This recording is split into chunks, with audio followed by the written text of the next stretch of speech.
at sambahin ang ating Panginoon. Sekerikia, Shenderikia, Hoborhandara. Ang pagpupuri at pasasalamat sa Panginoon, hindi lang ito basta salita, hindi lang ito basta emosyon, kundi ito isang pagsuko sa ating Panginoon. That Lord, gusto mo ng aking puso, have it. Lord, gusto mo ng aking pamilya, have it. Gusto mo ng aking buhay, have it, oh God. Everything belongs to you, our God, Panginoong Jesus. Panginoon, salamat po, Panginoon, na patuloy ka namin pinupuri, sinasamba, dinadakila, niluluwalhati sa aming buhay. Punuin mo ang aming mga labi, Panginoon, ng papuri at pagsamba sa iyo, Panginoon. Hindi namin ito ititikong, Panginoon, hanggat hindi namin, Panginoong Jesus, natitiyak, O God, na kasama ka namin sa aming kalagitnaan, Panginoong Jesus. Panginoon, hindi kami nagpupuri sa isang taong nilikha lamang, Panginoon. Ikaw ay buhay na Diyos, Panginoon. Kaya karapat dapat kang papurihan, O God. Karapat dapat kang sambahin, Panginoong Jesus. Lord, we are exchanging our sorrow, O God, into your joy, O God. Let the joy of the Lord be my strength, O God. You are my life. You are my rest. You are my everything, O God. To your name, O Lord. Lord, your name is great and greatly to be praised.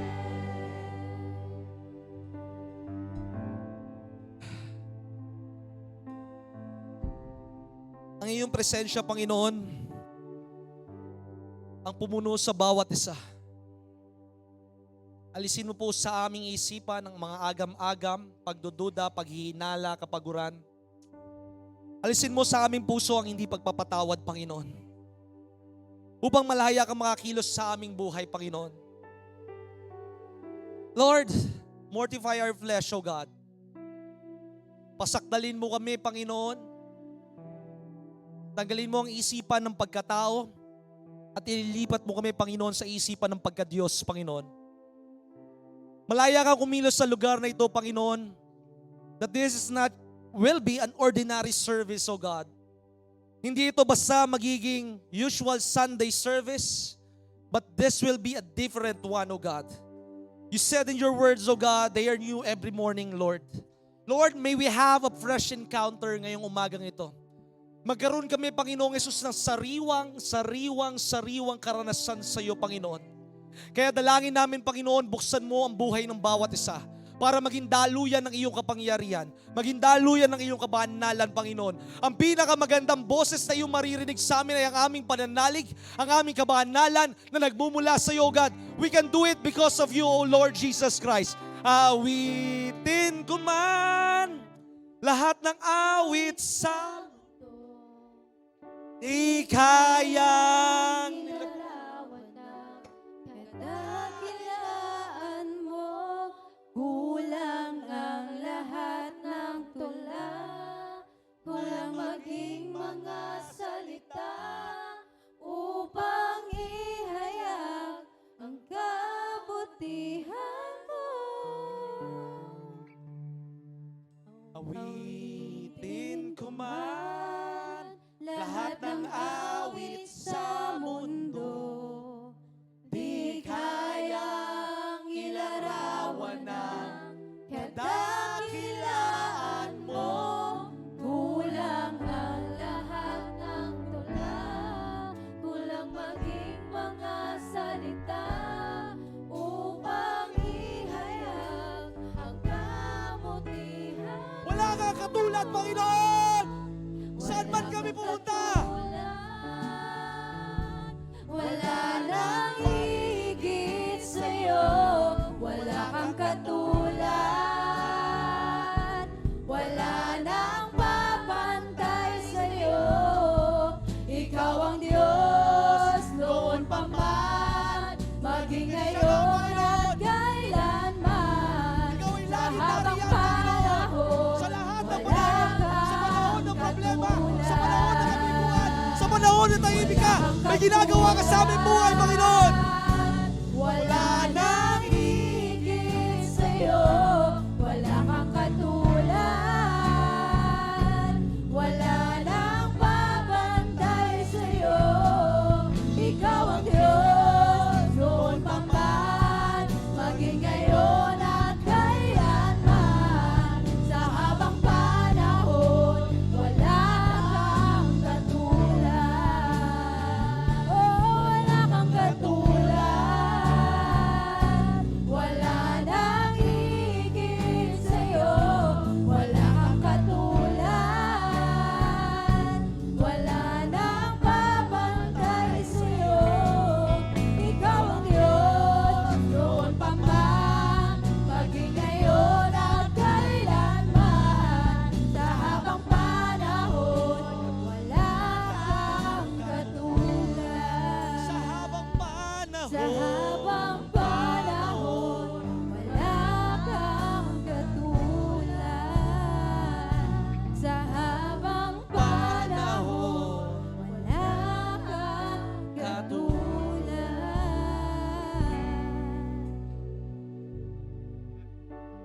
Alam mo,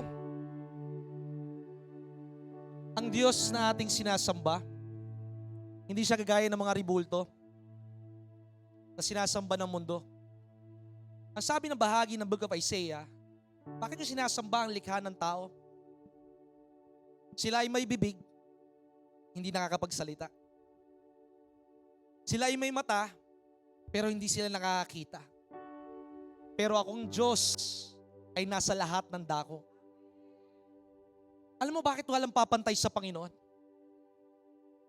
Si Buddha namatay, pero hindi nabuhay. Si Muhammad ay namatay, pero hindi nabuhay.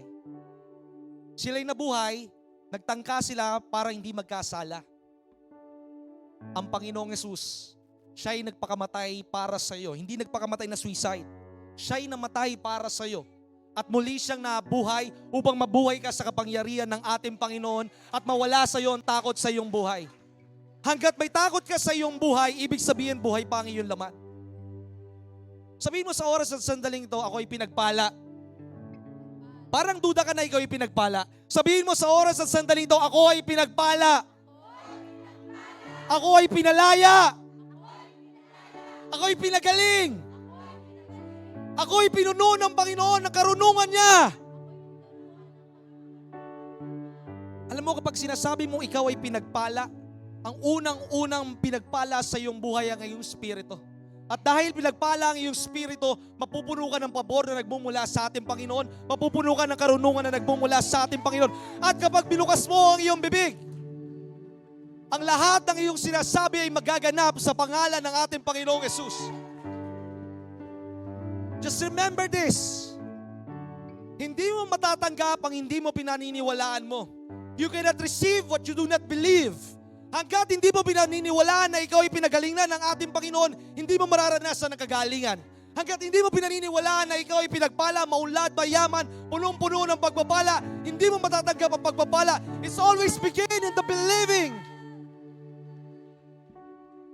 Parang ganito lamang po yan. Brother Harvey, makakapag-withdraw ka ba sa bangko kung wala kang account o wala kang dineposito? Hindi ka makakapag-withdraw sa ating Panginoon na wala kang dinedeposito na pananalig sa ating Panginoon. Yung binibigay mo na kaloob, pananalig yan sa Panginoon. Yung pagtayo mo dyan kahit hindi mo maunawaan bakit ka pa nandyan, parang walang nangyayari sa iyong buhay, pagpatuloy ka lamang, tumayo ka lamang, hanggang isang araw luluhod ka na sa pag-aawit at pagpupuri sa ating Panginoon. Hindi mo man maunawaan ang ginagawa mo ngayon. Hindi mo man maintindihan ang pinagdaraanan mo ngayon. Hindi mo kailangan paniwalaan o pag-isipan ito. Ang kailangan mo, panaligan ito.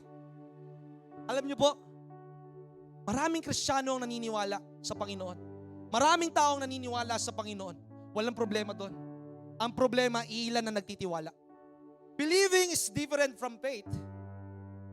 Even the devil, even Satan, ang sabi ng James chapter 4, he believes in God. Pero hanggat hindi ka haakbang, hindi ka makakasama ng ating Panginoon. Hanggat hindi ka tatayo sa panig ng karamdaman, hindi mo mararanasan ang kagalingan ng ating Panginoon. Kahit dyan ay kumikirot, paniwalaan mong pinagaling ka na ng ating Panginoon.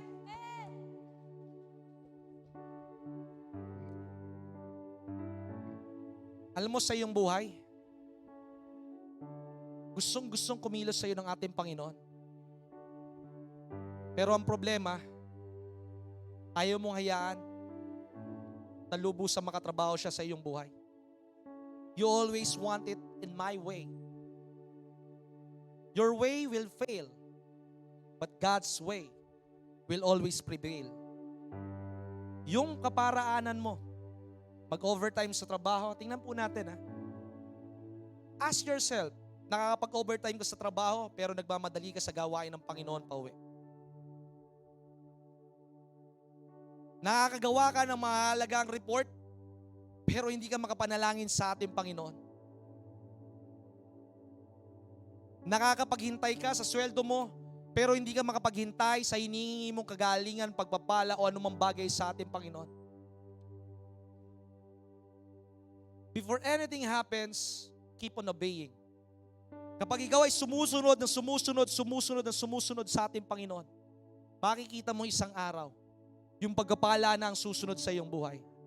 Ang sabi ng Biblia in the book of Psalms chapter 23, and surely goodness and favor shall follow you, not just only today, but for the rest of your life. Isang bagay ang natutunan ko sa ministeryo, huwag mo habulin ng tao, huwag mo habulin ng pera, hanapin mo ang Diyos.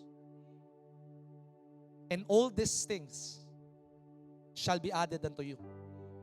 Kausap namin nila Brother Harney, nila Brother Bernard last December, ang isang pastor na kaibigan natin.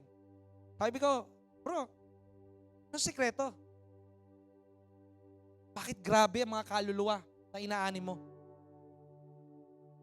Isa lang po ang sekreto. When the leaders, when the workers, and when the church starts to pray, the growth is not our problem. It's the move of God. Kapag ikaw ay nag-umpisang manalangin, sinasabi ko sa iyo, every Tuesday na kalalakihan, aapaw yun hanggang sa labas nila Sister Early. Pag tayo nag-umpisang manalangin, dumadaan pa lang ang presensya natin, sila'y napapaiyak na because they feel the presence of God. Kapag tayo nag-umpisang manalangin, makikita natin ang ginagawa ng Diyos sa kabila ng nakikita ng ating pisikal na mata. Kaya ang paniniwalaan natin ang mga bagay na mas mataas, ang mga bagay na mas maganda, ang mga bagay na hindi lamang nananatili sa tinatawag na temporary, kundi mga bagay na walang hanggan. Kung matututunan lamang ng bawat isang kapatid ko kay Kristo, na araw-araw manalangin, magbasa ng Biblia, magsalita sa ibang wika, saan man kayong pumunta, sa trabaho man, sa negosyo man, sa kapamilya mo, sila ay magkakaroon ng kakaibang pagkatakot sa Panginoon. Remember that you are the light of the world. Ang sabi ng bahagi ng Biblia in the book of Matthew chapter 4 verse 16, there is a great darkness, but the light that is in Jesus Christ is greater than the darkness. Yung problema mo, mas malaki ang Panginoon kaysa sa problema mo. Sinabi ng doktor, hanggang dito ka na lang. Sinabi ng doktor na kailangan mo maintenance medicine. Starting today, God is setting you free. Wala nang mauubos na pananalapi sa iyong maintenance medicine. Your health will be restored. Alam niyo po, bakit ako ano bang tawag dito? Sweatshirt? 5 days before the start ng tinatawag na Daniel fasting. Sino po ang mga nagde-Daniel fasting? Hindi na dapat pinag-aanyayan Daniel fasting. Ang sabi nga ni Jentison Franklin, the most practiced discipline in the Bible is prayer and fasting, and yet it is the least exercise in the church. Maraming mahinang tao at natatakot sa problema, natatakot na malate, natatakot sa lahat ng bagay because their spirit is weak. Kapag ang iyong sikmura, kalamnan ang nasusunod sa iyong buhay, kapag ang pangangati ng katawan ang nasusunod sa iyong buhay, it means that you have a weaker faith. But when your surrender and discipline is the one that is controlling in your body, your faith will become stronger. Hindi lang tayo basta nagsasalita ng Ebanghelyo. Ang sabi ni Smith Wigglesworth, that holiness and walking by faith is the loudest teaching. Ang paglakad sa kabanalan at pagsunod, ang pinakamaingay na pangangaral saan ka man pumunta. 5 days before, January 1, bago mag-January 5, January 5, nasa prayer mountain tayo. Siguro, dahil sa kakakain, alam niyo po, talagang kasalanan ng gluttony eh. Ang dami mong pupuntahan, lahat may handaan, sa bahay may handaan, sa church may handaan, sa Bible study may handaan. Nakakayaman tumanggi. Pero alam niyo po, bago pumasok ang tinatawag na Daniel fasting, ang buong katawan ko, it's not a hives. Alam ko yung hives, parang pantal. Pero mga kagaya nung kay Brother Aris, sabi ko, sugar ito. But I know, oh God, hindi ako magpapapigil sa gawain ng Panginoon. My whole body, hindi lamang yung mukha ang nilagyan, pero ang buong katawan ko ay punong-puno ng kate. Pero hindi ko tinanong ang Panginoon, bakit ako nagkaganito? Ang tinanong ko sa Panginoon, Lord, increase my faith. We are preaching the Word of God not for you to be informed. Nangangaral tayo ng salita ng Diyos not to inspire, not to inform, pero para ikaw ay operahan ng salita ng Diyos. Para magkaroon ka ng transformation sa iyong buhay. That you will never be like the world, but you will be like Jesus Christ. Kapag naging katulad ka ng ating Panginoon, you will talk like God, you will speak like God, you will think like God, you will act like God, because Jesus Christ is in you. If Christ is for you, then who can be against you? He that is in you, ang sabi ng 1 John, is greater than he that is in the world. Sabi ko, di ako papapigil sa gawain.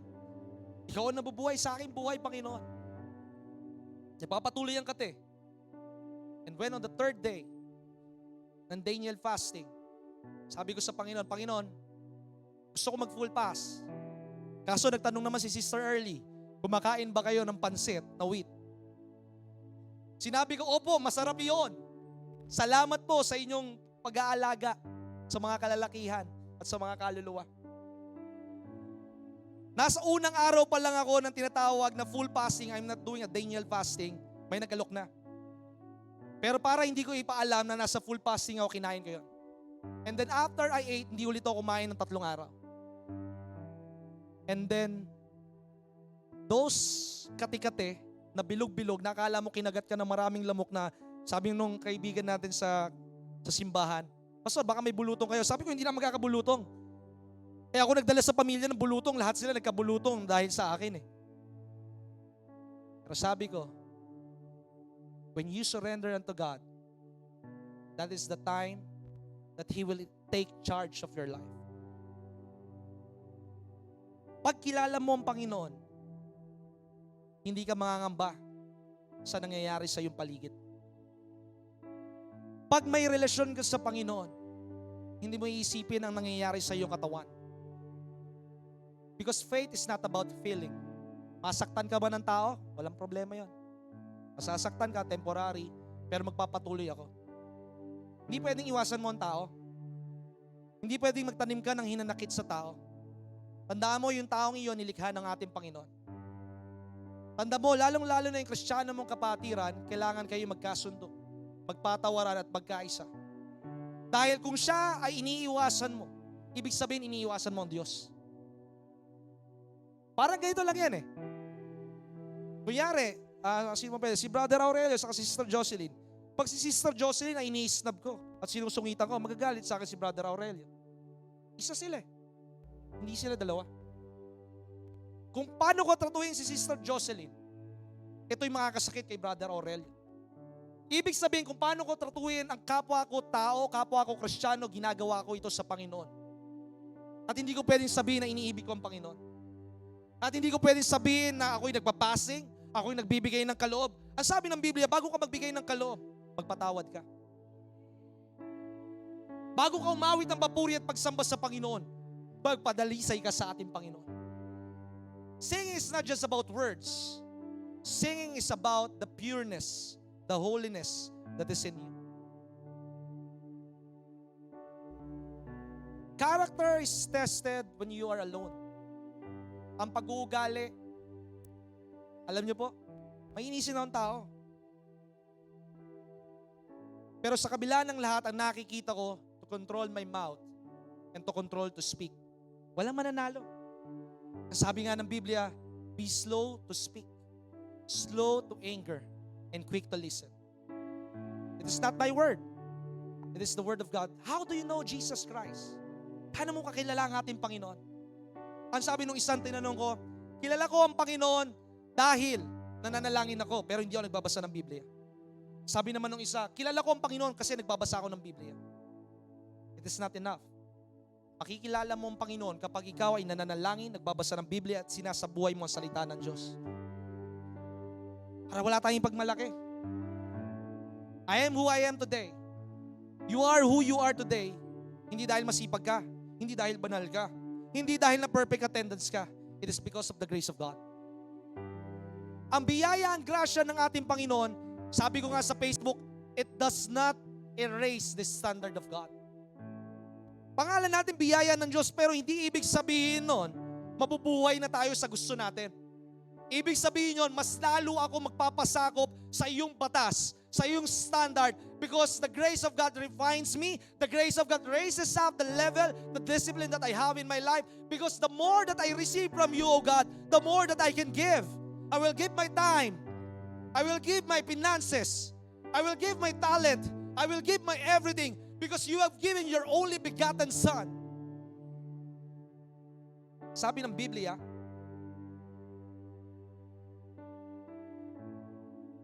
convinced ka na ba na pinagpala ka?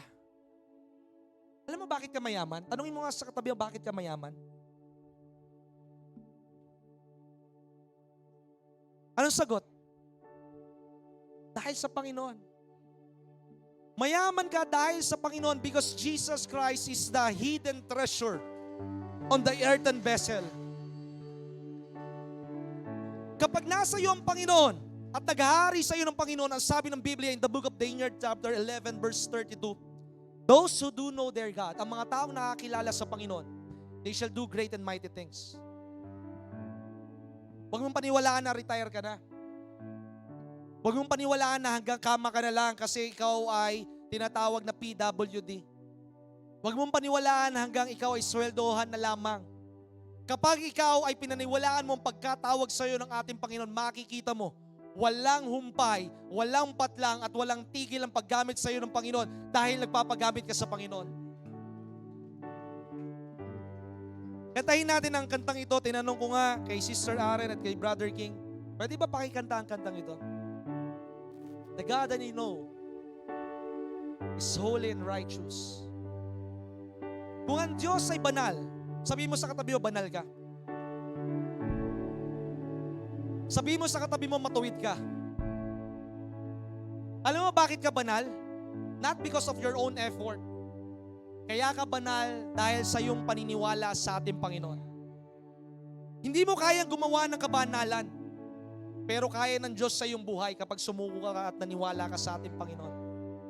Alam mo bakit ka maraming problema? Because you are anointed. You are marked. Pansinin mo, kung sino yung mga sikat at nasa posisyon, siya yung laging binabato. Kaya ka maraming problema because you are marked by the devil. Na kailangan pahinain ka para yung kapamilya mo, yung kapitbahay mo matisod sa iyo at panghinaan din. Sabihin mo sa balikat ng katabi mo, magpakalakas tayo sa Panginoon. Tabigin mo naman yung tuhod ng katabi mo para lumakas ka sa Panginoon. Lumuhod ka sa Panginoon. Kaya sabi ng Biblia, ang bawat labi, ang bawat tuhod ay luluhod sa iyo.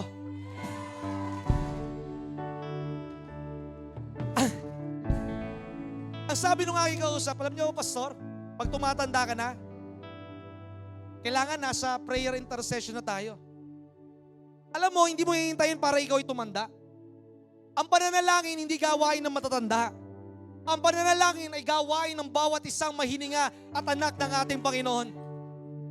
Dahil kapag ikaw ay lumuhod, ibubukod ka ng ating Panginoon, magiging ka katangi-tangi, kakaiba, kaya kakaiba ang pagpapala mo, kakaiba ang paghihintay mo, kakaiba ang pinagdaraanan mo, because God will carry you out sa battle na pinagdaraanan mo.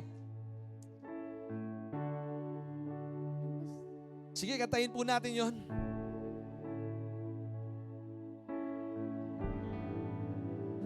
Stage is bare tonight. There's no one else, just you and me. Huwag mo na isipin yung katabi mo. Just sing for the Lord. When the curtains close behind, there's no pretense.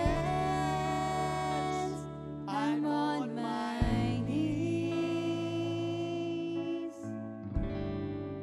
I will lay down my life for the love sacrifice you gave to me. So because of you, It's because of you, not because of all God. because of you, The God I know. the God I know, righteous and holy, the God I know, faithful and true,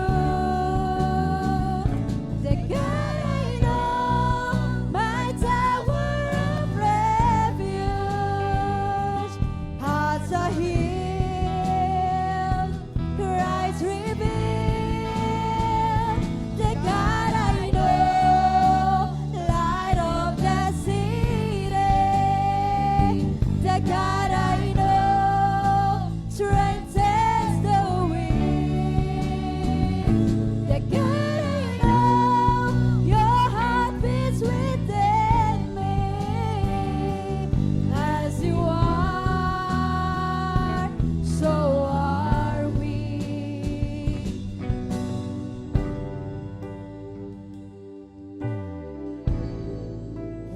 Temptation's bed tonight. There's no one else, just you and me. Let the fire of the Holy Spirit, oh God, With the curtains closed be upon my tonight, brothers and sisters right now, oh God. There's no pretend. Lord, we are here, oh God. We are here in your presence, oh God. Lord, fill this vessel, oh God. Fill this vessel, oh God, with your spirit, oh God. Make way, oh God. Make way, oh God. You gave to me. It's all because of you. All because of you. The God I know, righteous and holy. The God I know, faithful and true. The God I know, my tower, my refuge. Hearts are here, Christ revealed. The God I know, light of the city. The God I know, strengthens the weak. The God I know, your heart beats within me as you are, so are we.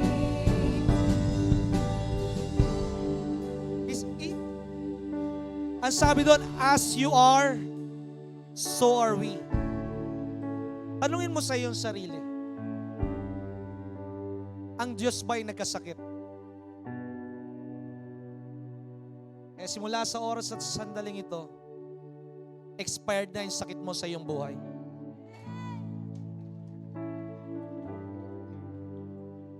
Ang Diyos ba na malimos? Darating ang araw, ikaw na magpamakaawa sa gawain ng Panginoon. Pastora Magda, ito ang aking kaloob, hindi na kailangan ng hamon.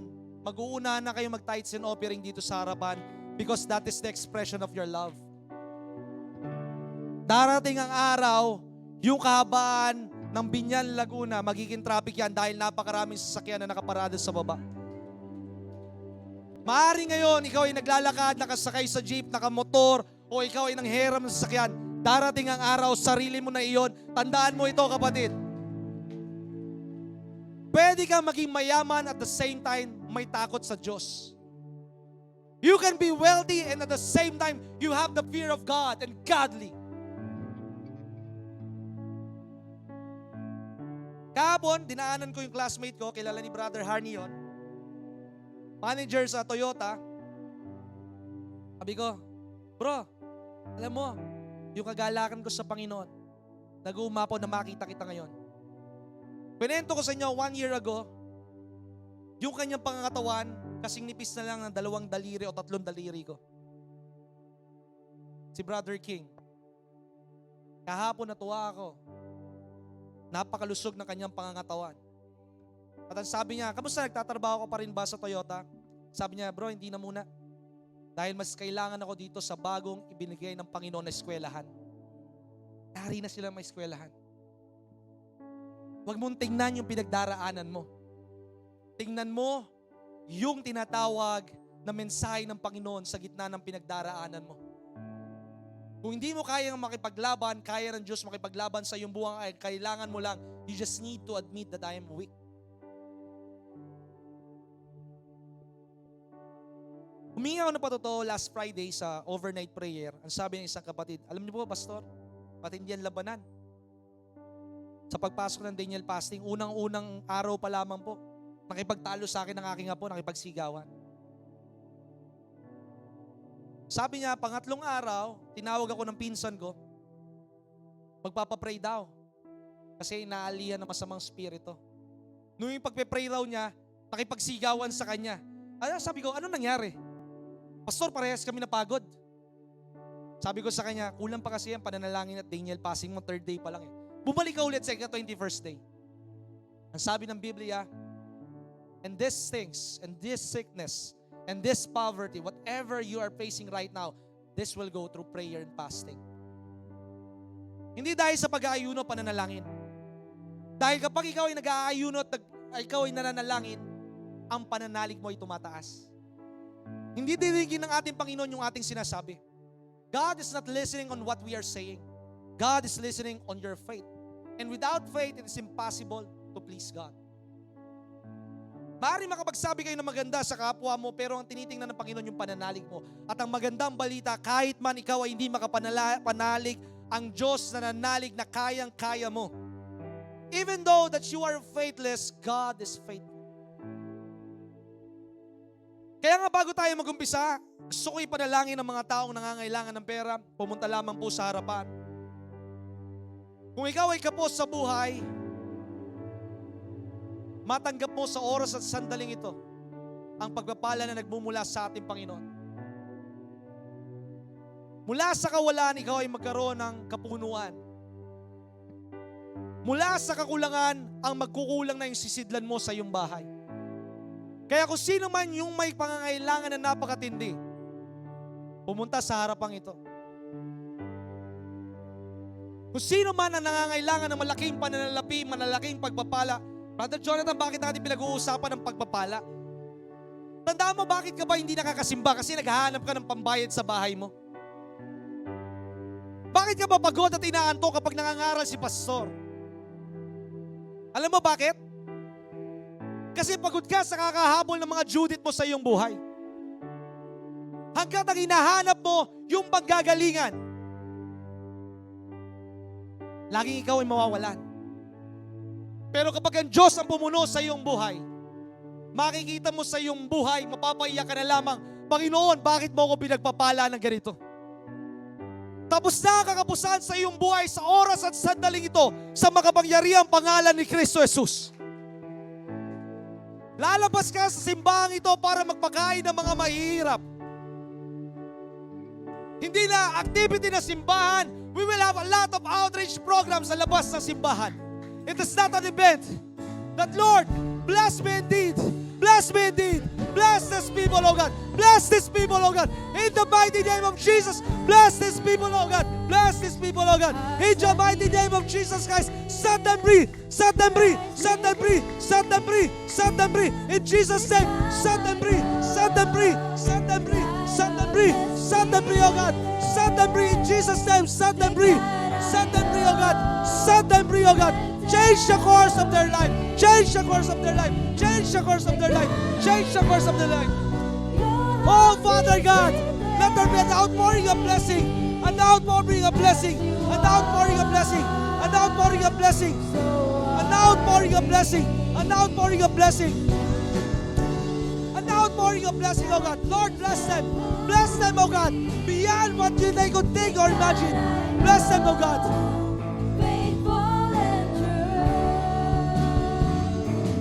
Bless them, oh God. Bless them, oh God. Bless them, oh God. Bless them, oh God. Bless them, oh God. Bless them, oh God. Bless them, oh God. Bless them, oh God. Bless them, oh God. Bless them, oh God.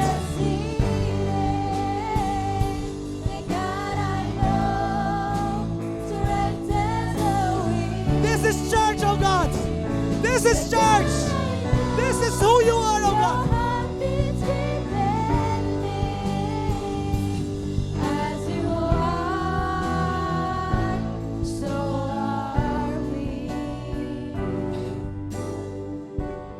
Father God, kami po ay buong kababaang loob na lumalapit sa iyo. Open the floodgates of heaven, O God. Open the floodgates of heaven, O God. Malunod kami sa pagpapala na nagmumula sa iyo, Panginoong Yesus. At ang pagpapalang ito, Panginoon, ang magdadala ng kaligtasan sa aming mga katrabaho, kapamilya, kamag-anak, kapitbahay, Panginoon. At mapupuno ang aming bibig, Panginoong Yesus, ng pasasalamat na walang upay na nagmumula sa iyo. Lord, I decree and declare that in the mighty name of Jesus Christ, your name is above every name. That in your name, I command the blessing to come into their storehouse, to come into their family. Lord, may this blessing burst in the container of their body right now, Panginoon.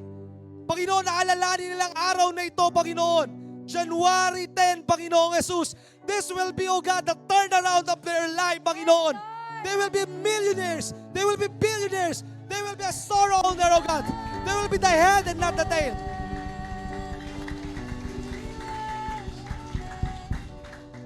Continue to pour out the blessings, the anointing in their life. May they attract, oh God, every good things that surround them. Lord, release them right now. Release them right now.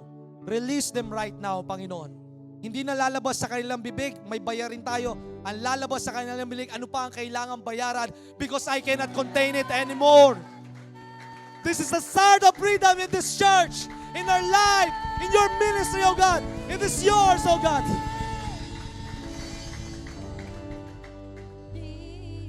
Sampung tao kailangan ko sa harapan, yung may matinding pangangailangan, na hindi pwedeng makakauwi siya, na hindi siya kakatagpoy ng Panginoon.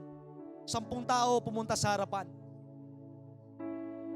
10 taong kailangan ng tinatawag ng daglian, agaran, hindi na pwedeng ipagpasabukas ang kanyang pangangailangan. 1, 2, 3, 4, 5, 6, 7, 8, 9. Isa na lang. Teka lang po. Puro po muna kayo. Nandito na 2, 4, 6, 8, 10. Hindi ko alam kung ano ang laman ng aking wallet, pero itabi niyo po ito. Huwag niyong gagastusin. At darating ang araw, yung higit sa ibibigay ko sa inyo. Hindi ko alam kung ano ang laman ng aking wallet, but this is a gesture and an act of faith that you will never be the same again. Hindi ka na magiging kagaya ng dati. Hindi na mag-iisip si Brother Arlan, paano ako magkakaroon ng benta? Magmamayari ka na ng sarili mong farm. Hindi ka na sa bakuran mo lamang. Sapagkat pag-aari ng Panginoon ang lahat ng bagay.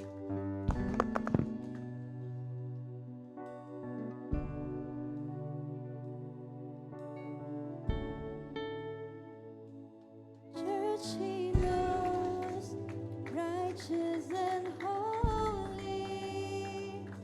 The church He knows is faithful and true. The church He knows, a tower of refuge.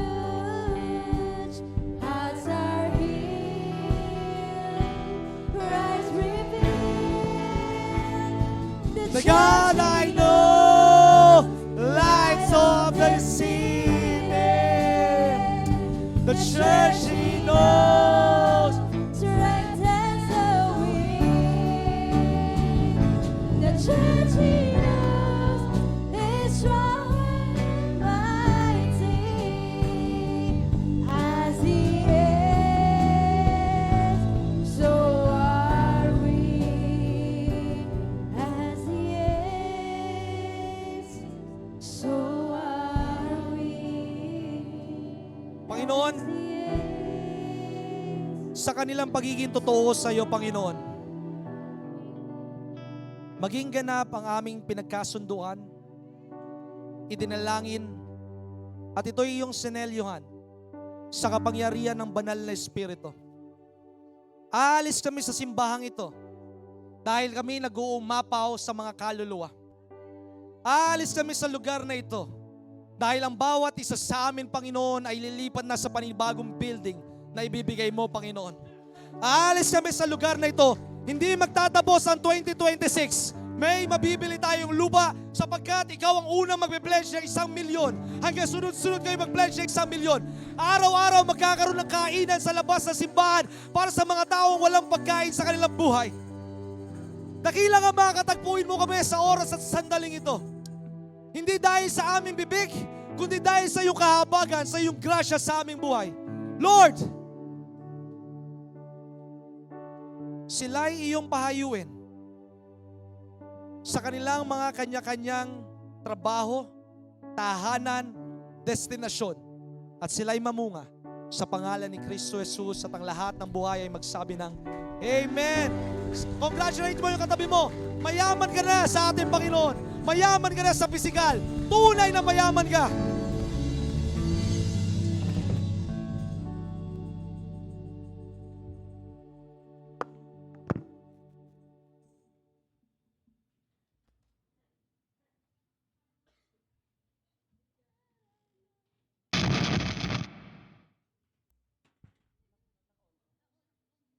Kayo sa akin magpasalamat po sa Panginoon lang. Ang sabi ng isang kapatiran, Pastor, nakukonbikta ako eh. Dahil ang mga tauhan ko lagi nagpapasalamat sa akin.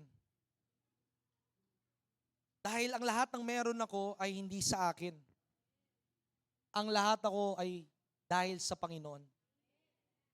Huwag kayong magpasalamat sa pastor ninyo.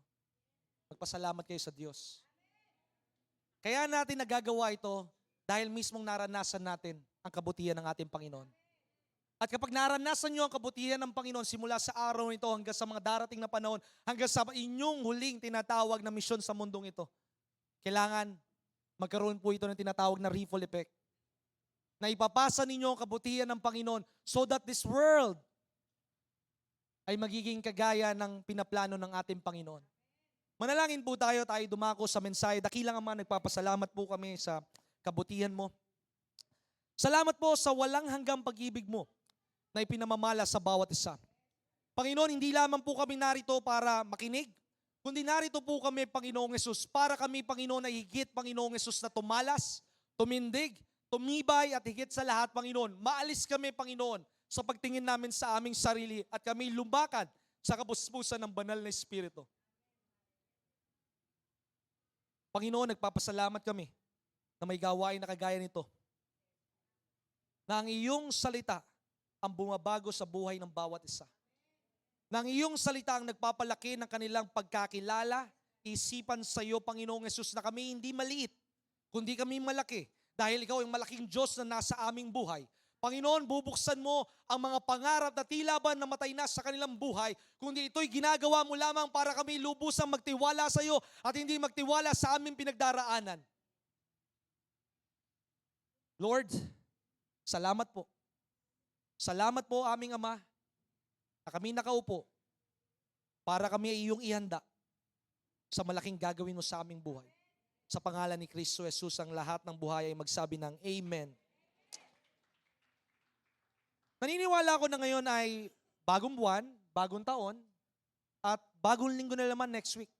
Kaya napakalaga sa bawat isa na ating pagtatalakayan at pag-uusapan at ating ipapangaral sa oras at sandaling ito, magkaroon ka ng tinatawag na bagong ikaw. That you must have a new you. Nasabi nga ni Pastor Kenneth, naalala ko sa kanyang sermon, na kahit magkaroon ng bagong pangulo, bagong taon, sabihin mo na ikaw ay magsulat ng mga I will not do it, I will not. Makikita mo sa mga susunod na buwan, ito'y magiging I will. Kahit magbago ang taon, kahit magkaroon ka ng panibagong taon ng iyong kaarawan, kung hindi ka magkakaroon ng bagong puso, bagong spirito, at bagong isipan, hindi magiging bago ang paligid mo. Kaya magiging bago ang paligid mo kapag ang Panginoong Jesus ay nasa iyong buhay. Mag-umpisa tayo sa taong ito, sa oras ito. Daan mo, it is not too late to begin in prayer. Sabihin mo sa katabi mo, hindi pa huli para mag-umpisa ka sa pananalangin. Binabasa ko for the last 2 or 3 months yung libro at yung tinatawag na digital e-books ni Reverend David Paul Yung Gitchu. Ang sabi niya, the secret while the full gospel church exploded by terms of power, by terms of souls that being won, is simple. Ang sabi niya, I pray 5 times a day, and the miracles and the growth of this church explode. Ang isang Kristiyano, ang isang simbahan na hindi nananalangin, nagbabasa ng Biblia, ay isang Kristiyanong naglalaro. A church that is not praying, having a devotion, having a fellowship with God is just playing. Hindi natin sinusubukan ang Panginoon kung tayo kakatagpuin ng ating Panginoon. At kapag ikaw ay nag-umpisa sa panalangin, sabihin mo sa katabi mo, mag-umpisa na tayong manalangin. Kapag ikaw ay nag-umpisang manalangin, ang unang kalaban mo, may 3 kang kalaban. Pag nag-umpisa ka manalangin, Brother Aurelio, ang unang kalaban mo, sarili mo. Your flesh. Kalaban mo ang sarili mo dahil number 1, ikaw ay inaantok. Maraming tao hindi makatagal sa prayer, pwede siyang umattend ng tinatawag na water baptism, discipleship, pero bibihira ang tumatagal sa pananalangin na more than 20 minutes. Because the enemy knows that when you learn to pray, that is when your word become powerful. Naalala ko, nung kami magkasama ni Pastor Ken, hindi ko alam kung si Brother Aris o si Brother Harney ang kasama ko kay Sister Nora. Nag-uusap kami doon sa pangpang ng tinatawag ng Batangas Pier. At napakatindi ng ulan. At habang kami nasa Roro ba tawag doon o yung maliit na bangka, napakatindi ng tinatawag na alon. And then, I said that in the mighty name of Jesus Christ, pagpalapit na tayo sa Mindoro, yung Mindoro magiging tuyo na kagaya ng isang tagtuyot. At nang kami dumating nila Pastor Kenneth, ang sabi ni Sister Nora, hindi po umuulan dito. And the sea starts to calm. Alam mo, kapag ikaw ay nag-umpisang manalangin, ang unang kalaban mo, sarili mo, ikaw ay abala. Kaya ka abala, hindi dahil sa kung anong bagay. Kaya ka abala dahil ayaw mo masaktan sa boses ng ating Panginoon. Ang gusto mo lang lagi humingi sa Panginoon pero ayaw mong hingi ng Panginoon ang buhay mo. Gusto mo humingi ka ng kagalingan, gusto mo humingi ka ng pagpapala, gusto mo humingi ng maligtas ang pamilya mo, una mo munang hingin, Lord, tandaan mo, isang bagay. Maraming pagkakataon that you are waiting for God. Huwag mong hintayin ng Panginoon. Kasi ang katotohanan, ikaw ang hinihintay ng Panginoon. Hinihintay ka ng Panginoon to bow and to bend your knees unto God.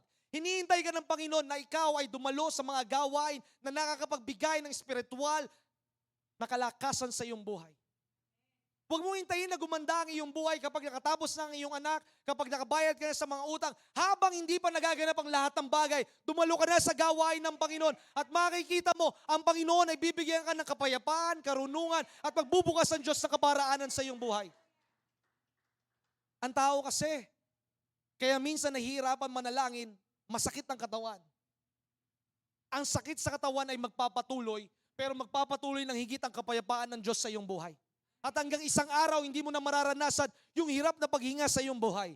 Hindi mo na mararanasan na ikaw ay mataas ang iyong blood sugar. Hindi mo na mararanasan na ikaw ay nahihilo sapagkat ikaw ay ginagawang bago ng ating Panginoon. That He restore your health. That He restore your wealth. That He restore everything in your life. Ang sabi ng Biblia, heal me, O Lord, and I will be healed. Save me and I will be saved. That the Lord gives you the abundance of help that you will be needing. Alam mo, mahirap talaga manalangin. Mapapansin mo, mas maganda pang tumutok sa Facebook kaysa manalangin. Ang isang katanungan, ang sabi ng isang atleta sa kanyang coach, Sir, kung ako po ba ay mag-iinom at magpupuyat, magpapatuloy pa rin po ba ako sa pagiging atleta? Ang sabi ng coach, oo naman, makakapagpatuloy ka. Pero ito ang wag mong aasahan. Hindi ka magiging kampiyon. It's about your discipline. Dahil kung atin pong titingnan, sabi ko sa radyo last Friday, kung ikaw ay nabubuhay dahil may hinihinga kang hangin, maaaring si Sister Jasmine hindi makakain ng 2, 3, 4 na araw pero siya'y mabubuhay. Pero hindi ka pwedeng mabuhay na wala kang hininga. Sabihin na natin wag 1 minute. Sabihin na natin 5 minutes. Tandaan mo, ang pananalig mo, ito hindi lalago kung hindi ka nananalangin sa iyong buhay. Dahil yung pananalangin mo ay ang hanging hinihinga ng pananalig mo. Marami sa atin gusto makarinig ng salita ng Diyos. Pero hindi mo mauunawa ng salita ng Diyos hanggat hindi nabubuksan ng iyong spirito sa bawat lihim ng ating Panginoon. At hindi ka magkakaroon ng kapangyarihan na para ito ay hakbangan. Dahil makikita natin, isang katibayan na tayo'y bagong nilalang ng ating Panginoon ang hinahanap natin lagi ay ang presensya ng ating Panginoon. Kapag ang presensya ng Panginoon ang hinahanap mo ang buhay na nagmumula sa Kanya, kaya ang iyong buong pamilya ay may isaayos. Isang bagay, sabi ko sa aking asawa, hindi natin kayang baguhin ng tao ang mga miyembro, pero kaya itong baguhin ng Panginoon.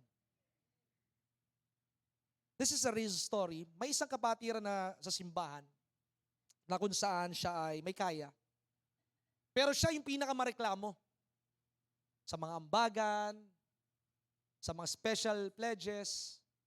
Sabi ko, hindi naman natin pwede yung sansalain. It is their freedom. We should pray, not just for her, but for everyone. At naging routine na natin ang tinatawag na pananalangin, not just only a routine.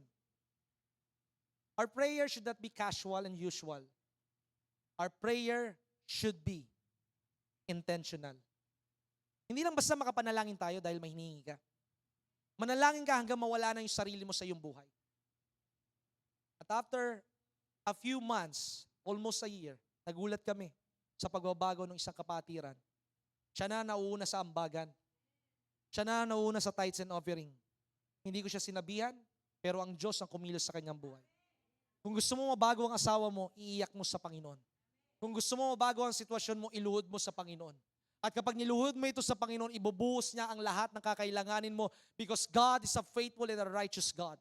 Tapat ang Diyos. Kailangan nararanasan mo na hindi ka nagkukulang sa iyong buhay. Nararanasan mo ang puno lagi ng kagalakan sa iyong buhay because a merry heart do it good like a medicine. But a broken spirit drieth the bone. Kapag malungkutin ka, ibig sabihin hindi ka babad sa presensya ng Diyos. Kapag mainitin ang iyong ulo, ibig sabihin hindi ka babad sa presensya ng Diyos. Dahil the more that you draw near unto God, He will draw near unto you. Mas lumalapit ka sa Panginoon, you become Christ-like in the image of God. Kailangan nagiging kawangis ka na ng ating Panginoon sa pananalita mo, ang laging lumalabas sa sayo ay mga magagandang salita. Kailangan ikaw kapag pumunta ka sa isang bahay, inoobserbahan mo yung bahay para maalam mo kung paano ka tatratos sa kanila. Kapag kumain ka sa isang fast food chain, kailangan hindi mo ituturing na alipin ang mga waiter, ang mga cashier, kundi sila'y likha ng Panginoon kaya lilinisin mo ang bawat pinagkainan mo. Sa bawat pananalangin ang tao tinatama dahil marami siyang kadahilanan sa kanyang katawan sapagkat nabubuhay ang kanyang sarili. Pangalawang makakalaban ng tao sa kanyang sarili ay ang kaaway. Sasabihin ng kaaway, hindi ka papakinggan ng Diyos, makasalanan ka eh. Kita mo si ganito namatay. Kita mo si ganito na wala na sa simbahan. Huwag mong tingnan sila. Ang tingnan mo yung pagkatawag sa iyo ng ating Panginoon. Huwag mong pakinggan ang boses ng kaaway, mas pakinggan mo ang boses ng Panginoon sa pamamagitan ng mga ngaral, sa pamamagitan ng salita ng Diyos na iyong binubuksan. Do you read your Bible? And if you read your Bible, do you put it and apply it into your life? Kailangan isabuhay natin ito. Kapag sinasabuhay natin ang salita ng Diyos, makikita mo yung bawat nangyayari sa Biblia mangyayari sa iyong buhay. In the Bible, there are different kinds of prayer. Meron na tinatawag na temple prayer, tabernacle prayer. Meron tinatawag na Lord's Prayer at meron din tinatawag na prayer in the Spirit. Pero lagi po natin tatandaan, ugaliin natin laging manalangin dahil kapag ikaw ay nanalangin, hindi ka magkakasala. Kaya ka nagkakasala, pansinin mo sa iyong buhay, wala kang devotional life. Hindi tayo umattend sa simbahan para magkaroon ng attendance. Hindi tinitingnan ng Panginoon ang attendance mo sa simbahan, although okay yun, because faith cometh by hearing, and hearing, and hearing, and hearing, and hearing the Word of God. But there's a problem. Hindi tayo dito para lamang magkaroon ng attendance, kundi para magkaroon ng attendance ng Panginoon sa ating buhay. Kapag ang Diyos na naghahari sa iyong buhay, magkakaroon ka ng panibagong pag-iisip, magkakaroon ka ng katapangan, magkakaroon ka ng panibagong kaparaanan, ikokonekta ka ng Panginoon sa maraming tao na kanyang gagamitin sa iyong pangarap at sa iyong buhay. Ang sabi ng Biblia in Jude 1 verse 20, bago tayo mag-umpisa sa tinatawag na teksto, Jude 1 verse 20, ano po sinasabi doon? But ye beloved, building yourselves on your most holy faith, praying in the Holy Ghost, para maganap yung sinasabi ng 1 Thessalonians 5, that pray without ceasing, you must pray in the Holy Spirit. And how do you pray in the Holy Spirit? You speak in tongues. Hindi mo man malaman, sasabihin ng iba, huwag mo nang pakialaman yon. Dahil tatandaan mo, hanggat hindi nila nararanasan ang kapuspusan ng banal na Espiritu, hanggat hindi nila nauunawa ng sinasabi ng salita ng Diyos, they will not believe on that. Proverbs 18, verse 23 yata, or 28, verse 13. Who are they na ikaw ay husgahan? Hindi naman nila niraranasan ang pagkilos ng banal na Espiritu. At mararanasan mo ang pagkilos ng banal na Espiritu when you practice your mouth to speak in the Holy Spirit. I cannot teach you to practice in the Holy Spirit. You will discover it when you are on the isolation room. Because in the isolation room, kapag ikaw ay nag-iisa, gumising ka ng alas 3 ng umaga, gumising ka kapag ikaw ay ginigising ng Panginoon, you bend down on your knees at makikita mo kapag ito ang nangyari sa iyong buhay, kahit ikaw ay may rayuma, may arthritis, ito'y lahat ay mawawala sapagkat kung si Bishop Greg nga, at the age of 78 years old, nakakapagmaneho pa rin, nakakapagpasing pa rin, nakakapangaral pa rin, ano ang pinagkaiba mo? It is your prayer life. Kahit ikaw ay estudyante pa lamang, pwede ka magkaroon ng malaking negosyo. Kahit ikaw ay estudyante pa lamang, pwede ka magkaroon ng sarili mong sasakyan na meron kang driver kasi kulang ka pa sa edad para mag-drive. Kahit ikaw ay matanda na, hindi mo titinda na hihintayin mo na lamang ang pagbabalik ng Panginoon. Alam niyo, malapit nang bumalik talaga ang Panginoon. Alam niyo po bakit? Bakit babalik ang Panginoon? Hindi babalik ang Panginoon kasi maraming lindol. Hindi babalik ang Panginoon kasi marami ng digmaan. Hindi babalik ang Panginoon dahil masama na ang daigdig. Ang sabi ng Biblia in the book of Matthew chapter 24, that He will return because this gospel of the kingdom is preached across the world. Natutuwa ako sa pinost ni Mamsi nung kanyang mga anak at mga kapatiran sa simbahan. They are singing, they are dancing habang kumakanta si Kay Torres. Alam niyo po, kahit saan ka magpunta, meron nangangaral ng Ebanghelyo. So there will be no excuse na hindi ko narinig ang mabuting balita. So that is one of the vital prerequisite na malapit na ang pagbabalik ng ating Panginoon. So that people will say, hindi ko narinig ang pangangaral. You have heard it. Hindi mo lang inunawa at inatindi sa iyong buhay. You will be listening. You will be hearing. But I pray, alisin ng Diyos ang mga distractions sa inyong buhay para hindi maunawaan ang kagandahan ng mensahe ng ating Panginoon. Ang sabi ni Pablo, you will be hearing but not understanding. You will be seeing but not persuading. Panginoon, buksan mo ang kanilang mga mata. Buksan mo ang kanilang mga tenga, Panginoong Yesus, that you have a big plan for them. Na ang tunay na buhay, hindi sa pera, hindi sa material na bagay. Ang tunay na buhay ay kapag nag-umpisa kami, nakasama ka sa aming buhay at makikita namin ang bawat ginagawa mo sa aming buhay. Kaya nga makikita po natin dito, you build yourself. Maaring hindi mo pa nakikita sa iyong buhay. Dami ko na napakinggan na pastor. Ang dami na nagparapisay sa akin, hindi pa rin nangyayari yung aking pinanghawakan. Just remember this. Ang isang bahay, kadalasan ang pinakamatagal sa construction ay yung paglalagay ng tinatawag na pundasyon. The longer that you wait, the longer that you cry, the stronger your foundation is. Habang napakatanggal ng paghihintay mo, tingnan po natin. In the miracle of Jesus, when He turns the water into wine, ang nakita ng maraming tao simple. That God is a miracle God. Pero kung ating titingnan, sa pagsasalin ng tubig, hindi nakita ng mga tao yung pagsasalin. Marami sa ating buhay, tayo yung nagsasalin ng tubig. Parang walang espesyal. Paulit-ulit ka nadalo, paulit-ulit ka nagta-tithes and offering, walang nangyayari. Hindi mahalaga yung paulit-ulit. Ang mahalaga, ginagawa mo ito sa Panginoon. Hindi mahalaga yung mapansin ka ni Pastora, mapansin ka ni Brother Arman, mapansin ka ni Brother Bernard. Hindi mahalaga yung mapansin ka ni Sister Lilia, ni Sister Early. Hindi mahalaga yung mapansin ka ng mga usher. Ang mahalaga maging kapansin-pansin ka sa Panginoon. At maraming pagkakataon, aminin nyo man o hindi, kung kayo ay hindi pa malalim ang pundasyon, nanlalamig ka sa Panginoon dahil hindi niya kinakatagpo yung iyong panalangin. Pero patuloy ka lang na magpasalin sa Panginoon. Magpatuloy ka lang sa gawain. Magpatuloy ka lang tumawag sa ating Panginoon. Because if you want a transformation in your life, there should be a participation in your life. Hindi tayo naging Kristiyano para maging tamad.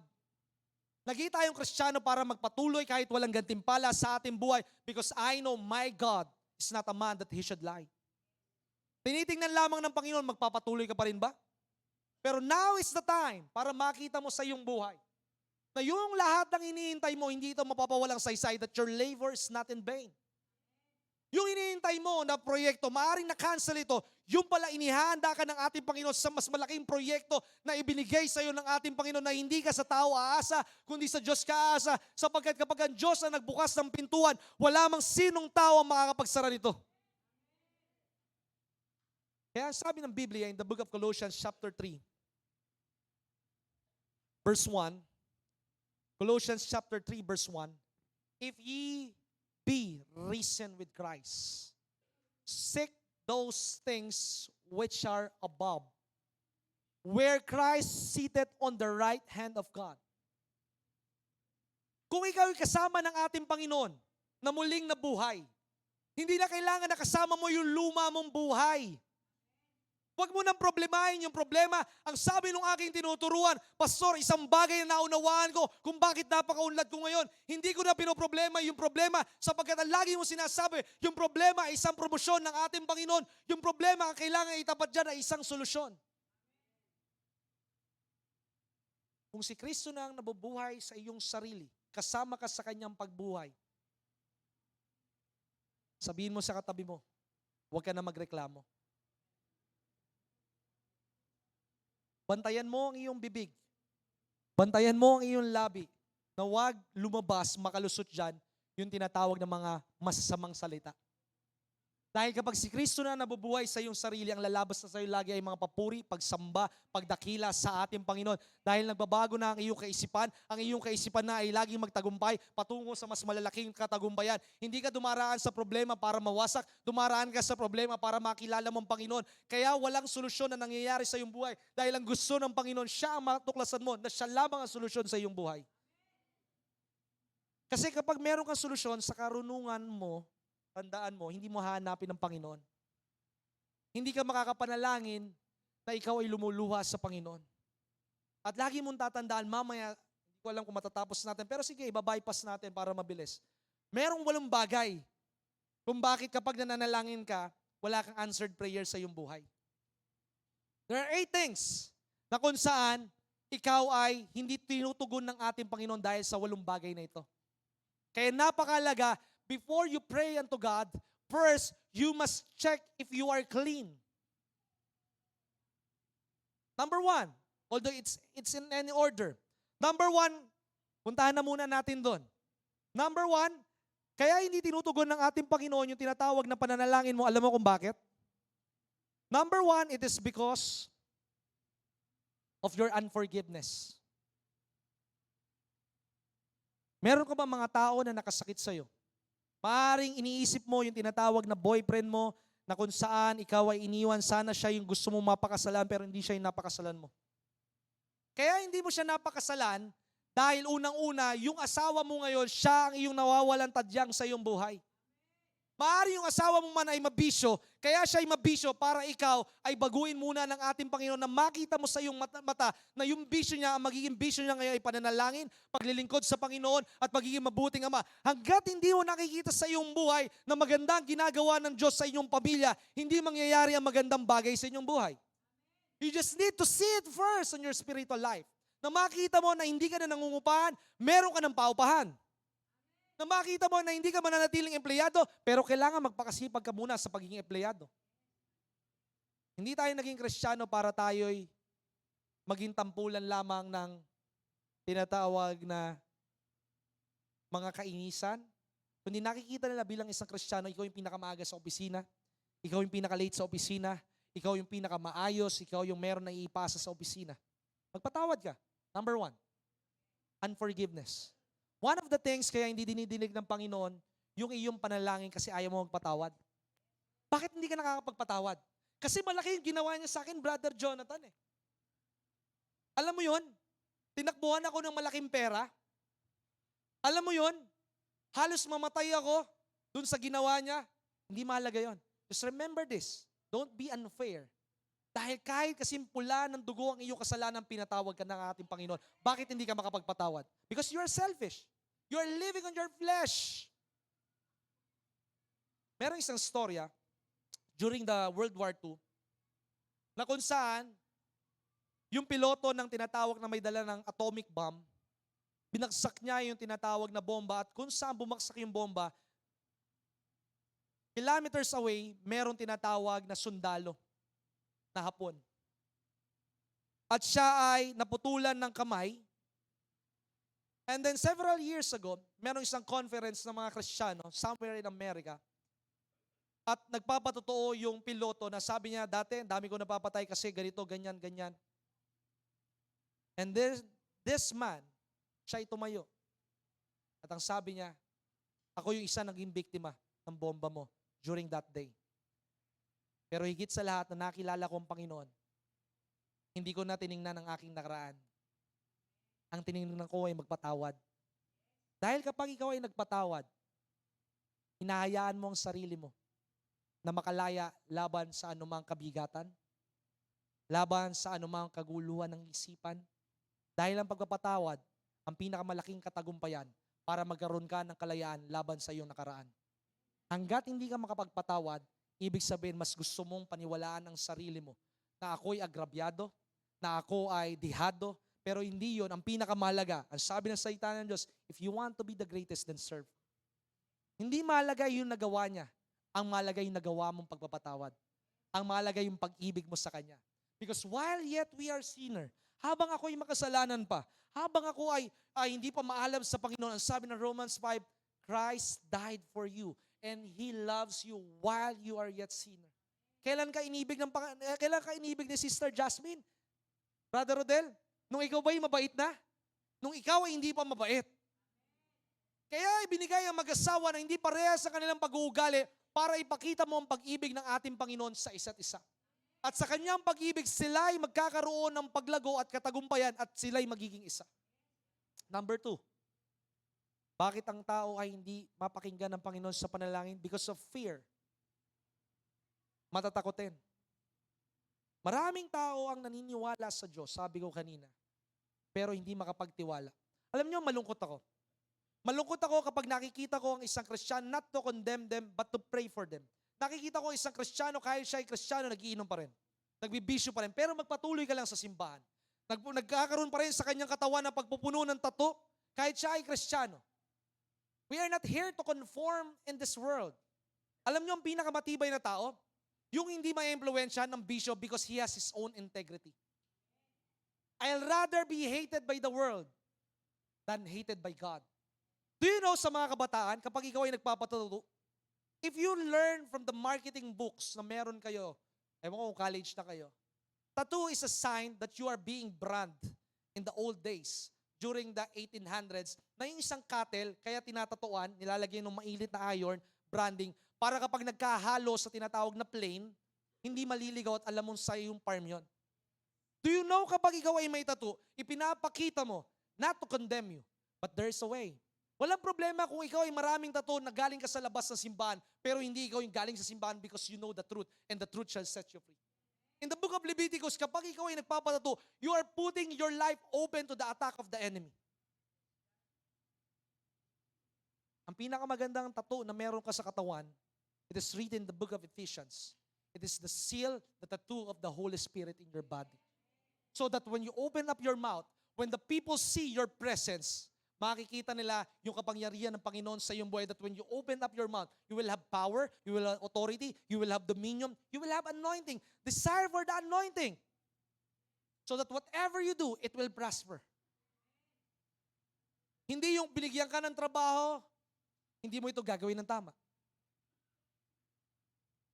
Fear. Bakit hindi pinapakinggan ng Panginoon ang tinatawag na takot?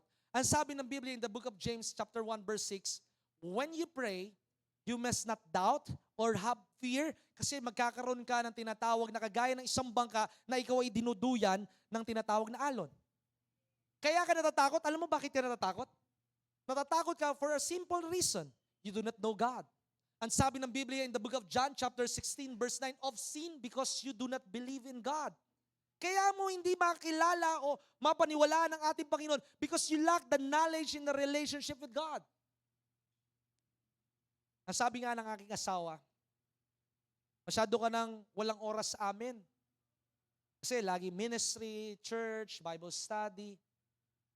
Daan po natin mga kapatid, before anyone in the ministry, whether in the dance ministry, whether in the music ministry, whether in the ushering, whether in the treasury ministry, whether in whatever ministry you are in the church, whether you are a member, the first ministry na kailangan po natin pag-usayan, it is the ministry in the Lord. Before the ministry in the people, it should be the ministry in the Lord. Kailangan ang una natin ministeryo ay pakikipag-usap sa Panginoon so that when we talk and talk and talk about God, makikita mo sa iyong buhay, magkakaiba ang direction sa iyong buhay. Ang sabi ng isang business analyst, everybody can steer a ship. Lahat pwedeng tinatawag na mag-drive ng barko. But only a captain knows the destination. Ibig sabihin, lahat man tayo ay maaaring makapagbahagi ng salita ng Diyos. Lahat man tayo maaaring makakanta, makapagsayaw, makadalo dito. Pero kung wala tayong relasyon sa Panginoon, we are at lost. We cannot substitute ministry and spirituality.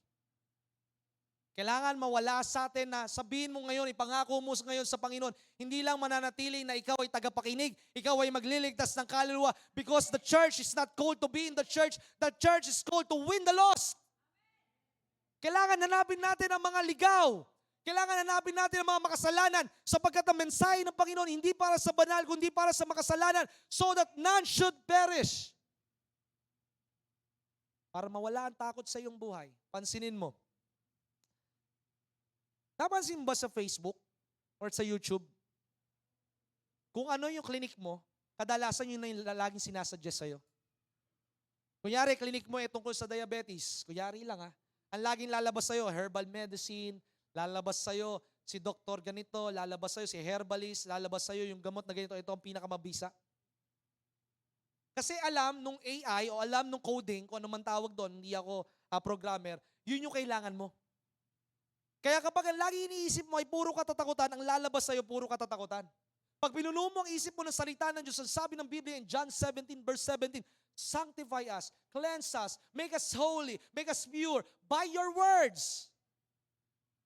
Because thy word is truth. Paano sabihin ng tao, yan sis, ganyan yung nangyari sa akin. Naisip ko nga agad, nung nagkaroon ako ng punong-puno ng pangangati sa katawan, sabi ko, ganito yung nakita ko kay Brother Aris Na ang sabi sa kanya nung una ng doktor, tama ba Brad? Candidate ka for dialysis. Sira na ang kidney mo. But I reject it. I said, I shall live and not die and declare the glory of God. And I said, Lord, this is your body. This is your temple, O God. Hindi pwedeng manatili ang sakit sa iyong katawan sapagkat ikaw ang nananahan dito. Sickness cannot stand longer in my body, O God. Kaya kailangan maging kang matabang. Hindi ka lilembot-lembot. Hindi tayo naging Kristiyano para tanggapin lamang ang sinasabi ng mundo. Naging tayong Kristiyano para i-reject ang sinasabi ng mundo at tanggapin ang sinasabi ng ating Panginoon that you are a child of God. And when you are praying, you are not a beggar. You are an ambassador of Christ. Ambassador ka ng Panginoon. Hindi ka nanghihingi dahil nanlilimos ka sa Panginoon. Ikaw ay tumatawag sa Panginoon because you are reporting unto God. Kaya kapag ikaw ay puno ng takot sa iyong buhay, hindi ka didinggin ng Panginoon. Oh, you have little faith. Hindi nyo kaya mapatigil ang ulan? Hindi nyo kayang mapaalis ang masamang spirito? Mawawala ang pera. Mawawala ang trabaho mo. Mawawala ang negosyo. Pero manatili lamang sa mundong ito yung pananalig. Heaven and earth will pass away, but my words, my faith will still remain. Magtatapos ang lahat. Maaaring nag-i-enjoy kayo ngayon because of the advent of the AI. Pero makikita nyo, later on, it will not be beneficial unto you kasi maraming tao mawawala ng trabaho. Maaaring sinasabi mo maganda ngayon kasi napapadali ang trabaho pero later on, mawawala na ang labor force. There is a way that seems right unto a man. Maaaring parang tama sa'yo. Pero hindi mo namamalayan yung nagiging epekto nito. Kaya kailangan sa iyong buhay, isa lang ang takot na magkaroon ka. Ito ang takot sa banal na Espiritu ng ating Panginoon. Dahil kung si Kristo na nabubuhay sa iyo, hindi kanya binigyan ng Panginoon ng Espiritu ng pagkatakot. Huwag kang matatakot sa kamatayan kasi hindi ka mamamatay kung hindi ito itinakda ng ating Panginoon. Ang sabi ng Biblia in the book of Job, chapter 14, verse 5, ang buhay ng tao ay tinakda na ng Panginoon, hindi pa man pinapanganak si Sister Grace. Kaya nga sabi ng Biblia, ituring mo na araw-araw ay mamamatay ka. Kapag nakausap mo ang isang mamamatay, hindi niya sasayangin ang kanyang oras sa sama ng loob. Hahanapin niya yung mga taong nakagawa sa kanyang sakit o nakagawa siya ng masama sa kanya at magpapatawad siya. Kaya kung araw-araw, itinuturing mo na ikaw ay mamamatay, ikaw ay mananalangin na kakaibang panalangin sa ating Panginoon. Dahil kapag ikaw ay nanalangin, simple lamang, you will obey the word of God. Hindi mo kailangan ng assurance bago ka sumukop. Hindi mo tinatawag na clarity bago ka sumunod. Ang kailangan mo lang, ikaw ay kumilos at ang Diyos ay kikilos sa iyong buhay dahil naniniwala ang Diyos, pinagtatiwalaan mo siya ng lubusan sa iyong buhay. But it is not easy. Ang pananalig hindi simple. Pero ang pananalig ay magiging madali kapag ikaw ay nakasuko sa ating Panginoon. Ang buhay ay hindi dapat puno ng pagkatakot. Ang buhay ay dapat puno ng pananalig because one thing that God gave us, it is confidence on Him. Isang pagtitiwala sa Kanya.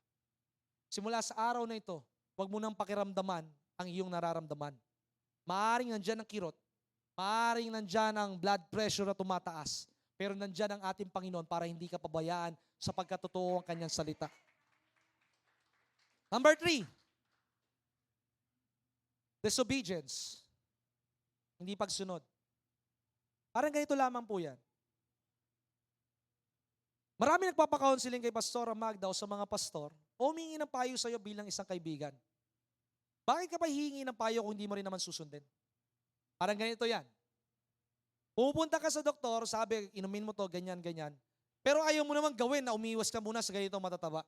Hindi magiging epektibo yung sinasabi ng doktor kung hindi mo susundin yung kanyang sinasabi. So hindi magiging epektibo ang salita ng Diyos kung hindi ka susunod sa kanyang salita. Sasabihin mo, nagsisimba naman ako. Sabi ng Diyos, magpatawad ka. Ang grasya ng Panginoon, hindi tayo ginagawang malala. Ginagawa tayo ng grasya ng Panginoon na matibay. Ginagawa tayo ng grasya ng Panginoon na mas lalong sumunod sa kanyang banal na salita. Because you said that I am your master, I am your God. And yet you are not doing what I say. Kapag sinunod mo ang salita ng Diyos, makikita mo sa iyong buhay, maayos ang iyong pamilya. Kapag sinunod mo ang salita ng Diyos, mapupuno ka ng kaisipan ng makalangit. Kapag pinuno mo ang buhay mo ng salita ng Diyos, makikita mo ngayon, tandaan po natin. According to the theologians, most of the ministry of Jesus Christ, 33.6% of it revolves around healing and miracle. Sabi ko last time, sa isang kapatiran sa simbahan, alam mo, this is a big challenge for the Christian. Pansinin niyo sa inyong Facebook, pag nagbukas kayo, napakarami na namamatay. Sa aming batch, during the elementary, almost 20% na ang namamatay. Bata pa nun, 35 years old. Diba? 20%, sabihin na 6 o 7, kung 30 kami sa klase, o tama. Ang aking kalungkutan, Panginoon, namamatay sila nang hindi nila lubusan na uunawaan ang salita ng Diyos. Hindi ko mahuhusgahan kung saan sila pupunta, tanging ikaw lamang ang Diyos. Pero kailangan, Panginoong Yesus, bumabad lalo ang Kristiyano sa panalangin so that when we come on them, they cannot refuse the message of the gospel of Jesus Christ. Dahil hanggat hindi nabubuhay si Kristo sa kanilang buhay, tandaan po natin, dito na natin ititigil. 1 Corinthians 2 verse 9, ang sabi doon, etong mga pinag-uusapan natin, kaya ka inaantok? Kaya ka nawawala ng gana? Simple. Ang sabi ng Biblia, that eye has not seen, nor ear has not heard, or enter in the heart of man the things which God hath prepared for them that love them. Tandaan po natin, kaya hindi natin nauunawaan ang bawat pinag-aaralan, bawat pinag-uusapan po natin sa oras at sandaling ito. Dahil unang-una, in verse 14, ang sabi doon, the natural man will not understand the spiritual things. Dahil itong pag-uusap ng salita ng Diyos, you will just say, katangahan lang yan. Biruin mo magkakaloob ka, walang-wala ka na. And ano sabi ng Biblia? Let the poor say that I am rich. Hindi ka magbibigay, this is the thing. Generosity, ang pagiging mapagbigay, hindi sa panahon na meron ka. Ikaw ay magiging mapagbigay sa panahon na walang-wala ka. At sa panahon na walang-wala ka na matitira sa iyong sarili, doon mo mararanasan kung paano ka pupunuin ng Panginoon. Sa panahon na ikaw ay mahina, doon ka lalong babangon at dadalo sa gawain ng Panginoon. Because let the weak say that I am strong. Hindi naman sinabi, let the weak say that I am weak. Let the poor say that I am poor. No. Pero sabi ng salita ng Diyos, kaya lagi sinasabihan ng mga Kristiyano, mga baliw kayo, maaring baliw kami sa iyong harapan, pero kami kaaliw-aliw sa harapan ng Panginoon because I will just obey God. And when I obey God, it is a declaration that, Lord, my life is surrendered unto you. Wala kang pamasahe, maglakad ka. Wala kang pamasahe, mangutang ka. At darating ang araw, ikaw na magbibigay ng pamasahe dahil sa pananalangin natin kanina, hindi ka na magkukulang sa iyong buhay because His provision is enough. He owns the heaven and the earth. He owns your life. He owns the business of your manager. He owns the business of the Chinese. And you are His son. Hindi nyo mauunawaan ito hanggat tayo nabubuhay sa natural. Ahatin ako ng gawain. Ay magulo sa aming pamilya. Di naman alam ng tao yung istorya ng inyong pamilya. Maaaring alam ni pastor. Huwag kang mahiya kung ikaw man ay may utang sa kapatiran sa simbahang ito. Mas lalo magpakita ka. Being or having to show out, it means that you need God in your life. Magpakita ka lamang hanggang isang araw, babayaran mo yung utang na yon. Pero huwag ka lang basta na ikaw ay may utang, pero ikaw naman ay post ng post, na ikaw ay kumakain sa 5-star hotel, tapos hindi ka nagbabayad ng utang.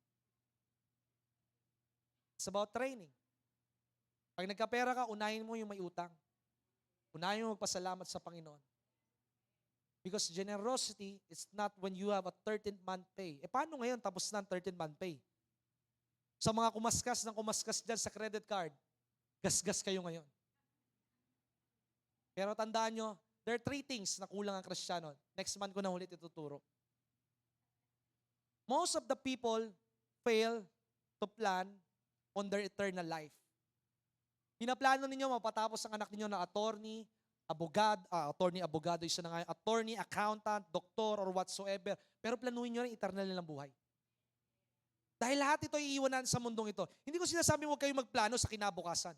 Isama nyo yung eternal na buhay so that their blessings will be eternal. What are those eternal blessings? Wisdom, peace, joy, long-suffering, kindness, favor that is coming from the Lord. Kaya hindi mo maunawaan ito. 9:23 of Jeremiah. Ito ang ating tema sa taong 2026, Delight in the Lord. Ang matatalino, huwag ipagmalaki ang kanilang katalinuhan. Ang malalakas, huwag ipagmalaki ang kanilang kalakasan. Lagay nga natin si Sir Aaron, Jeremiah 9 verse 23. Thus saith the Lord, let not the wise glory in his wisdom. Hindi. Mas magaling ako kaysa kay pastor. Mas magaling ako kaysa kasimbahan. Tingnan mo, matagumpay ako. Pero anong sabi ng Panginoon? Huwag mo ipagmalaki ang katalinuhan mo sapagkat ang Diyos mas matalino kaysa sa iyo. Pwede niyang guluhin ang lahat ng plano mo sa iyong buhay. Let not the mighty man glory in his mightiness. Huwag mo ipagmalaki na malusog ka. Malakas ka. Ang sabi ng Biblia, huwag mo akalain sa iyong isipan o sa iyong sarili na nakatayo ka sa matibay na batuhan. Kasi kapag ikaw ay nagiba ng iyong buhay, isang sakit lamang yan, walang lahat ng pinaghirapan mo sa iyong buhay. Wala yung pagmamayabang mo na ikaw ay maraming babae. Iiwan ka ng marami mong babae at mananatili lamang sa iyo yung tunay mong asawa kasi siya yung tunay na nagmamahal sa iyo. Kaya nga sabi ng isang bahagi ng Colossians, let not the youthful lust ang maghari sa ating buhay. Huwag ang mga pangkabataan o mga batang mga kasalanan ang manatili sa ating buhay. You are called to be holy. You are called to be a different life, a separate life, a sanctified life. Number 2 that you need to plan. Hindi na natin natapos yung 8. Number 1, ano po yung number 1? Plan for your eternity. Plan for your schedule. Kapag laging sinasabi mong wala kang oras sa Panginoon, kapatid, isa lang ang sasabihin ko sa iyo, daig mo pa ang Diyos. Ang Diyos, just imagine, He is dealing with 7 billion people. Pero may oras siya para makinig sa iyong problema. Kaya ka walang oras dahil mayabang ka sa iyong sarili. Kaya ka walang oras kasi hindi mo priority si Lord. Ang priority mo, yung bayarin mo. Kaya mapapansin mo sa iyong buhay, maraming ang perang pumapasok sa iyo, napapansin niyo ba yon? Pero at the end of the day, kapos ka pa rin. Maaring ikaw sumisweldo 50, 100,000, 200,000 o 30,000. Ang isang pastor, hindi nakakabot ng ganun. Pero makikita mo, masaya ang buhay ng isang pastor.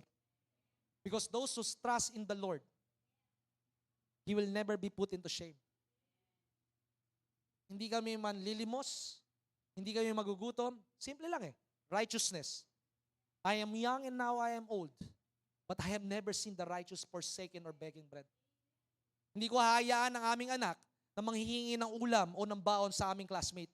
Kundi yung aming anak, kahit mayayaman yung kanyang mga classmate, siya pa ang nagmimigay ng cheese sticks, siya pa ang namimigay ng mga pagkain dahil malaki ang aming Diyos at malaki ang aming pagtitiwala sa Panginoon na hindi kami pagkukulangin ng Panginoon. Number 3, you plan for your finances.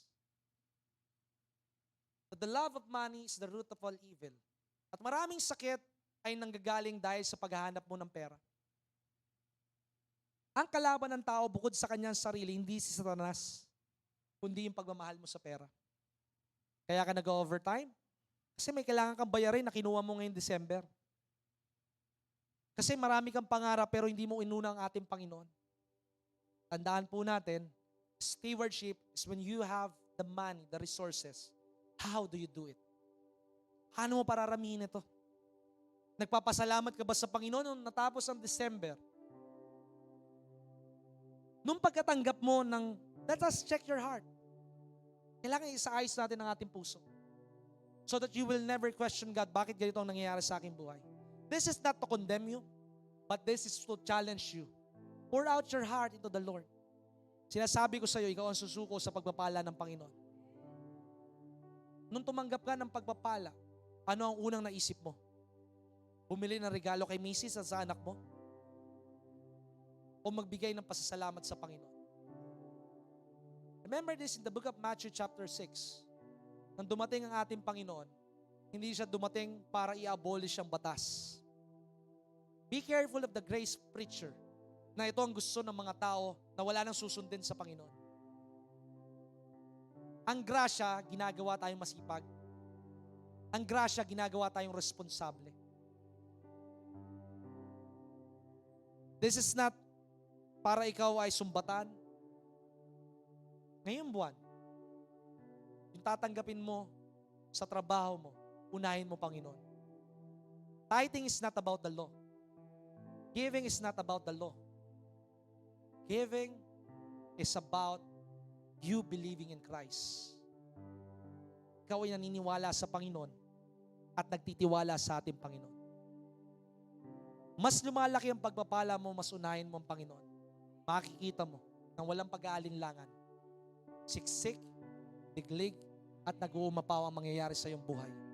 Hindi ka na mangunguha kayong mag-asawa sa Rizal na nakamotor kayo, kundi i-deliver na yan ng Lalamove dahil daang-daang libo na ang darating sa inyo. Si Brother Harney, hindi niya iisipin ng mga kliyente. Ang kliyente na ang papasok sa kanya at magmamakaawa sa kanya. Unahin niyo ang Panginoon. At wala akong nakita na inuna ang Panginoon ng buong buo sa kanilang buhay, naging kulelat. Pag inuna mo ang Panginoon, ipinapakita mo sa iyong buhay, it is not I that live. It is our Lord Jesus Christ that liveth in me. You can say that you love God. You can memorize the Bible. But one thing that God is asking, your faith with works. Manalangin po tayo. Dakilang Ama, maaaring napakaikliman po ng mensahe at ito'y kapos. Pero ikaw po, Panginoon, magbubuo po nito sa kanilang buhay. Lord, may you give them, O God, the desire to know more about you. As we master your word, as we go deeply, O God, in a relationship with you, magkakaroon kami ng kakaibang level, ng antas, ng pag-iisip, at pagkakilala sa iyo. Kaya sa aming bawat pagkilos, Panginoon, it will result, O God, into the manifestation of the good fruits, O God, that we should yield in our life, O God. Panginoon, continue to bless them. Continue, O God, to nourish them with your mighty words in their spirit, so that, O God, they can adhere, they can follow, they can obey. It's always in obedience, O God, that we will have an experience of healing, a blessing, of release, so that we can enter into the new season of our life. Lord, amunin nyo nga po sila na mag-umpisa sila 1 hour a day of prayer, O God. Hanggang sa maging 2 oras, 3 oras, hanggang sa maging buhay na nila ang pakikipag-usap sa iyo. We do not just grow on listening. We know we grow, O God, in having a fellowship with you through the Holy Spirit. At sila na magsasabi, kakaiba na nagiging buhay ng aming pamilya. Hindi na kami nag-aaway mag-asawa. Nawawala na ang vision ng aking anak because what I cannot do, God can do. Kaya salamat po aming Ama. May you glorify, may you be lifted up in Jesus' mighty name. Amen. At sa ating pagtatapos, hinahamon ko po ang bawat isa, not just only to join the 21 days of fasting. Maaring 6 na araw na nakalagpas, hindi pa huli ang lahat. You can join fasting in different ways. Kung hindi mo kaya ang 21 days Daniel fasting, huwag kang mag-Facebook.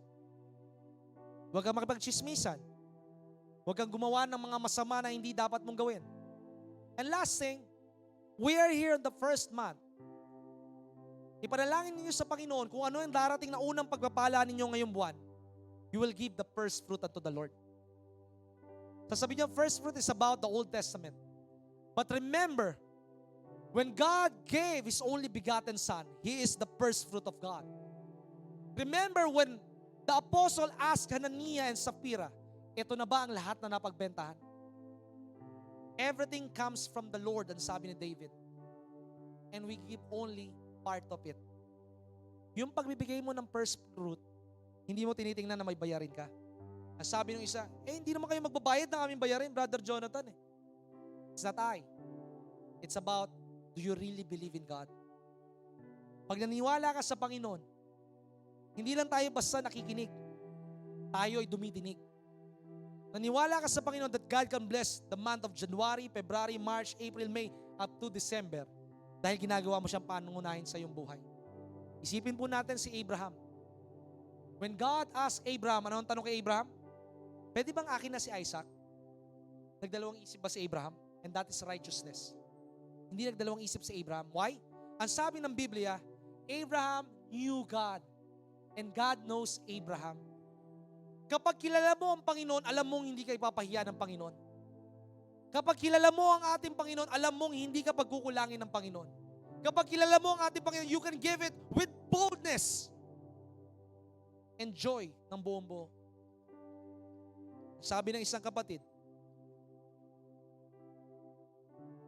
Pastor, ibinigay ko po yung buong sweldo ko last year yon, 2025 January.